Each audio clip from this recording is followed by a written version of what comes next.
Well, hello there. This is Sheila Wolk again, and thanks for stopping back. This is my book, Sheila Wolk Without Fantasy, There Is No Dream. And I just turned to page 86 and 87. As you can see, there's no poem written here underneath the picture, or beside it. There's another picture, which I'll show you in a minute. But I do have a poem in the works. It's been something that's been going through my mind for a couple of years now.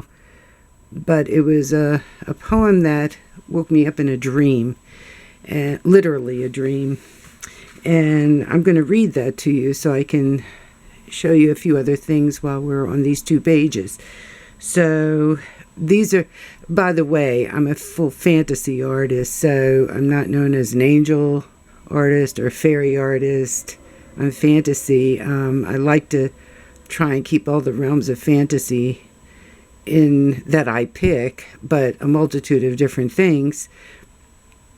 And a lot of people ask me, because I do so many beautiful fairies and angels, why would I do something like a devil? Well, this is not because of a religious belief. It's the balance of the portfolio. So, I don't know if I can zoom in anymore on this to keep it in focus. I better zoom out just in case it didn't work. That's my bark. So the devils are most important. If I'm going to paint angels, I have to show the other side of midnight and show the devil, because you can't know one without knowing the other. And everybody has had those thoughts in them. If you're a human being, you have. No one is a pure saint. And to be a saint, you have to know who the sinner is. So it makes the portfolio complete. So here's the poem. Has not been titled yet, but probably later. And like I said, it's still a work in progress for many years now. But since I dreamt it, and when I woke up it said, write it down, here it is. 5 times the unknown, marked life in stone, cast shadow flesh from blood and bone. 5 times the unknown birthed baby's head, and cradled the dead with the same sweet tone. 5 times the unknown made angels weep of the devil's deed that found its home. And that's where it stopped. It's about 5 times, but there's only 3 stanzas to this poem, which has been bothering me for years. But being that it was a dream, and it told me to wake up and write it down, well, I did. So it was many years later that I actually started to paint the devils. Now, this is very theatrical devil called Mr. Crimson. And Mr. Crimson, there was a series of drawings I did where he's hovered in corners. He's always being cornered or shunned by the higher God or whatever you believe to be saintly versus the sin. So, but then I did a very quick, almost German impressionistic self-portrait of my anger within a few years later. And here it is.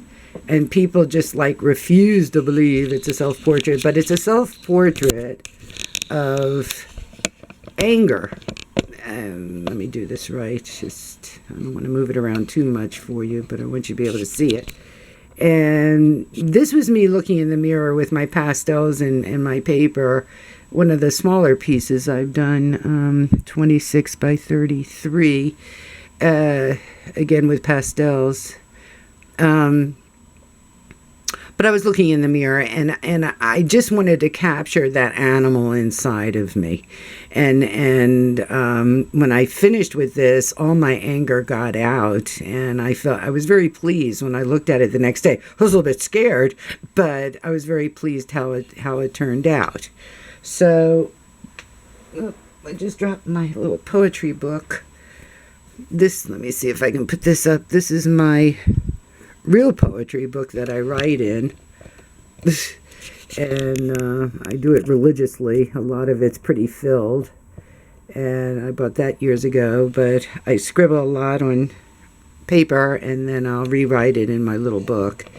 Now I've got tons in Word program, like I guess everybody else, but this is what I wanted to show you. So yes, I do show you, and it's fun to do. Let me use this as a little stand. Here's Mr. Crimson as a figurine. Here we go. And he turned out marvelous. Nobody wanted to do it. I was involved with one figurine company, and they said no, they didn't think it would sell. And then I was involved with another figurine company, and they said no, the Chinese would not want to sculpt that. And I do a lot of my work in China because, number one, they're extremely talented out there. They need the work. I'm glad to help give them a living. And they have very small hands, which helps for all the very tiny minutia detail. I did it myself. I took the time to learn from one of my figurine companies, and I put the money out myself.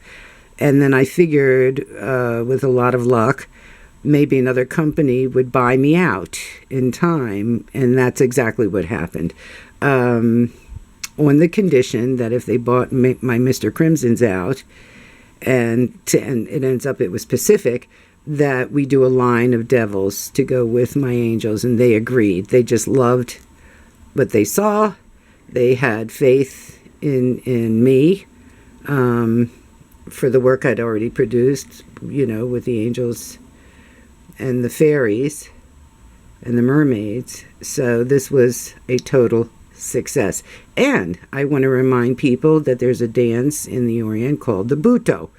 And Buto, which means dance, and then let's say one of the dancers' name is Mr. Tans, Buto Tans would be his dance in his theater and company. And they bring in the devil a lot. So the other company that I dealt with, who actually taught me how to do figurines because they said nobody in China would do it, they were absolutely wrong. And they did a fine job. So along with good old Mr. Crimson, then came, let me pick up, this one's kind of heavy. Let me show you. This one I love. Okay. This is Mr. Hither, like come hither. And he's sitting beautifully on his rock. Now these were not full-fledged paintings other than the two in the book. These I did as drawings. And then I did the color of the drawings. I used to be an art director many years ago for a very big advertising agency. So this is easy for me to do, as long as you've got the concept. And when I showed them the color drawings, we proceeded to do the suite of four. Let me move this one. I'm in a hurry so I don't make this film too long. And then here comes Mr. Slither. He's like a little shadow devil. He's the one that follows people around in dark alleys and nightmares. I have lots of nightmares, so it's easy for me to draw a devil. All I have to do is draw my dream. Okay, and then this is Mr. Slither. Spooky, isn't he? But shadows are always spooky, aren't they? When you go walking in the night or in an alley in a shadow, or shut your eyes and you're going to sleep in fear, as I did when I was a young girl many times. Not a very pleasant childhood. And you go to sleep afraid of the monsters. So that's Mr. Slither. And then the last one I did of the group of 4, I don't know, maybe 5 times the unknown. The 5th one is going to have to wait. Now this one I'm particularly fond of, but this is my prototype, and I wanted it in white. I wanted the Ice Devil, and they did make it lighter. But this one was the one sent to me, the prototype, and this is Devil's Knot. And he's exquisite, and I brought out full anatomy. And he represents the twisting torment we all have.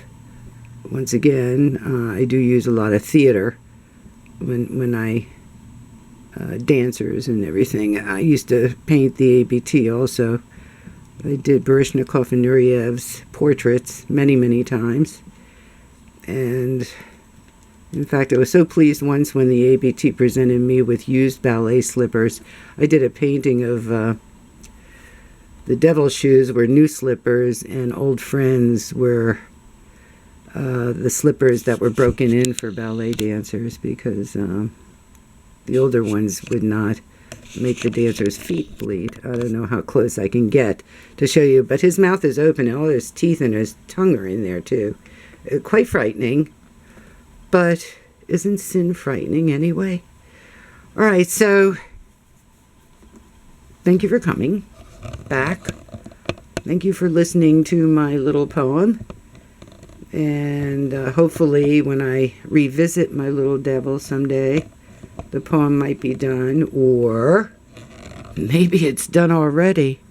Sometimes when you're concentrating on something that's evil, I guess the answer is to never drop your guard, because you never know when you're going to be visited again. See you later, and thanks. Have a good day.